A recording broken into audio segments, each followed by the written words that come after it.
नमस्कार, मैं हूं प्रियंका और आप देख रहे हैं राष्ट्रीय जगत विजन न्यूज।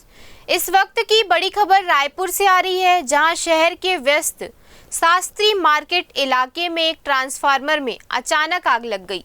देखते ही देखते आग की लपटें तेजी से फैलने लगी, जिससे बाजार क्षेत्र में अफरा तफरी मच गई। घटना की जानकारी मिलते ही फायर ब्रिगेड की टीम मौके पर पहुंची और आग पर काबू पाने की कोशिशें शुरू कर दी गई।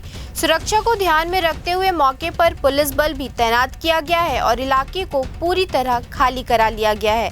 फिलहाल आग पर काबू पाने की कोशिशें जारी हैं और किसी बड़े नुकसान की आशंका को देखते हुए आसपास के लोगों को सुरक्षित दूरी बनाए रखने की सलाह दी गई है।